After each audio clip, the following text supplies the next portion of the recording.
Hi everyone, welcome back to my channel. Welcome to this new series that I'm doing.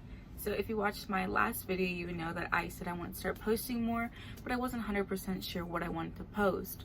Well, I have decided, a huge passion of mine since I was 11 or 12 was always researching and looking up missing people and unsolved crimes and all of that stuff. Things that 11 and 12-year-olds probably shouldn't have been doing, but that was something big part of me growing up, and I decided, since I want to start posting more, why not start posting things like this, randomness on Tuesdays, and do something else that I love on either Fridays or Saturdays. So that's what I am here to do. I'm going to talk about a missing person, and this person's name is Laurie Jean Depies.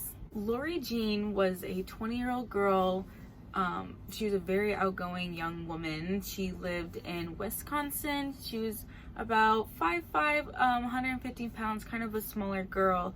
And the day she went missing, August 19th of 1992, was just like any other day. She went to work, she took a couple breaks. She is seen on surveillance camera getting a ring for her boyfriend around 7 o'clock.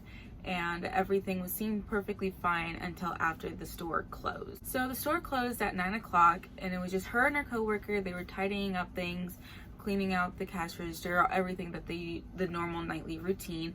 And the last time she was actually seen was around 9:55, when her and her coworker splits off into different directions, headed home. She was heading east on College Avenue, while her coworker was headed south on US 41.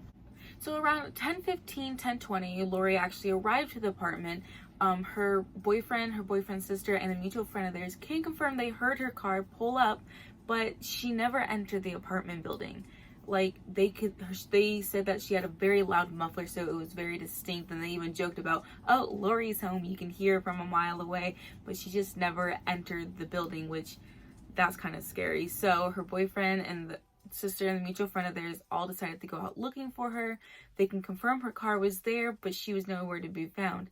However, the weird thing is there's a styrofoam cup full of pop sitting on top of her roof. Now, authorities couldn't get a clear thumbprint of it, but they believed it was about a man's size. Even though her boyfriend thinks, oh, it's probably her cup because she just got back from the mall where she was working, and she probably picked up a soda before she headed home and just set it up there. At 45, her boyfriend actually called the police and reported her as a missing person, and they showed up really quick. They scouted the whole entire area. They couldn't be found, and they believed that she was taken by someone that she knew, because her purse, the ring that she just bought her boyfriend, her overnight bag, everything was still in the car, and there was no sign of forced entry, and so they just think that she up and left. But the weird thing is, it's not like her to go with someone she doesn't know. So for a couple of days, actually, her mom believed that she was a runaway. They classified her as a runaway because she is an adult, and there was no sign of forced entry into her car. So for a very long time, her mom and her dad believed that she was just a runaway and that she would come home any second. Now, this went on for many years without a single suspect, which was very heartbreaking to the family, but they weren't giving up hope. They created a website to give them all of the information they had about her, the description, and they left the phone number of the police to call if you had any tips, and just nothing came in until 2010, when Larry Dwayne Hall confessed to the kidnapping and murder of Laurie. He is currently being held in a North Carolina prison for the kidnapping and murder of 15-year-old Jessica Roach. He's serving a life sentence, and when authorities went to the location that he claimed to have put Laurie's body, there was nothing there.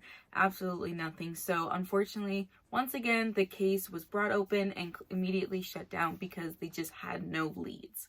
Besides confessing to Laurie's, he was also confessed to the kidnapping and murder of Trisha Rettler back in 1993, and he was also involved in the 1988 disappearance of Paulette Webster, and authorities believe that he killed or had something to do with the disappearance of 30 to 40 other women, yet he's only been charged for the one 15-year-old girl, Jessica Roach, which I think is incredibly sad. He is locked up and they can't hurt anyone else, but he's only been charged for one thing when he's admitted to so many other.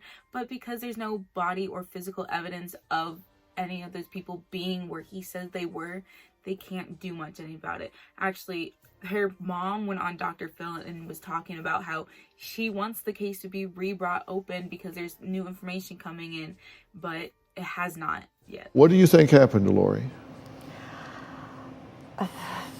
I guess my gut reaction is that somebody she knew met her in the parking lot, in the parking lot of your apartment, and just took her away. That's all I can think of. I really don't know.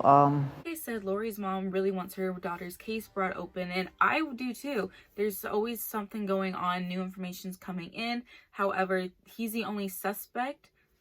I say that with quotation because her mom believes that he was not the one that did anything. She believes that someone that Laurie knew really, really well was the one that took her, because like I said earlier, it's not like her to just go off with any stranger. She had that very strong stranger danger, and it's just not her to do that. And so her mom believes that it was someone that she actually knew, and so they need to reopen the case and look back at all the people she had last communicated with. They already asked her boyfriend at one point. He was even questioning, but he has witnesses saying he was in the apartment building and they all heard her car, and there's absolutely no way for him to sneak away and go downstairs, take her and everything. There's just absolutely no way, because they all heard it. They even joked about all hearing her car at the same time because it was such a loud muffler, and there's just no way that he could have done it. So I think that was really kind of sad, knowing that he was questioned for a while that he has something to do with it, even though he has so many witnesses, and they're not even asking them if they had any other ideas of what could have happened. Like I said, her case is still unfortunately closed. Hopefully soon, they with the help of everyone, it would be re-brought open and looked into again.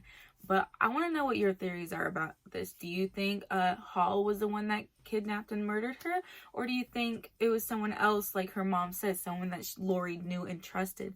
I think it was someone that Laurie knew, because it's like I keep saying, it was very unlike her to do something like that. So I think it was someone that she knew, or that has been stalking her for weeks and weeks and just did it. And she's either unfortunately gone, or part of me thinks that maybe she's somewhere else hiding, being held captive by this man. But I don't know. Whatever, I want to know what you guys think, so let me know down below. But with that being said, thank you guys for watching. If you have any other topics you want me to talk about, please let me know. If you have any cases you want me to look into, let me know. I would love to hear you guys' suggestions. I have a couple lined up that I'm really excited to work on, because they are some cases that are not necessarily close to me, but they happen to be in the same area that I live in and that no one's talking about, and just needs to be opened again for the public. So if you have any suggestions of people or topics or anything, like I said, please let me know in the comments down below. I'm going to post a link down below of the website that her parents have put up, talking a little bit more about her and a little bit more about the girls that also went missing because of Hall. And I'm going to put the phone number down below of the Wisconsin Police Department. If you have any tips or know anything about it, give them a call. Anything at this point will mean a lot to them. I just know it. Thank you guys so much for watching. I hope you enjoyed. Like I said, let me know what you want me to talk about next, and I'll see you in my next video. Bye.